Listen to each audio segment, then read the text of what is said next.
কঠিন হয়ে পড়বে। আমি বাইরে থেকে তোমাকে সাহায্য করি, বুঝেছো? হ্যাঁ হ্যাঁ, এবারে বুঝলাম। হ্যাঁ, ঠিক আছে ঠিক আছে, কিন্তু আমি কি পাবো? আমার রাজা হবার ইচ্ছে বহুদিন।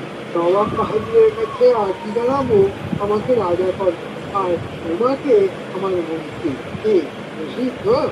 ছুটি তো আমার। হ্যাঁ, ওরা বললে আমাকে রাজার সেপাই মেরে পাট পাট করে গুঁড়ো গুঁড়ো করে হাওয়ায় উড়িয়ে দেবে। হ্যাঁ, কিন্তু আমার ছোটটাও কম নয়, ভেতর থেকে যুদ্ধ। মানে বলছো ভগবান? ঠিক আছে ঠিক আছে মন্ত্রী মশাই, আমি আপনার সাথে আছি। দেখলে উজি সত্য কিরকম সত্যি হলো। তাহলে স্বপ্ন কখনো কখনো সত্যি হয়।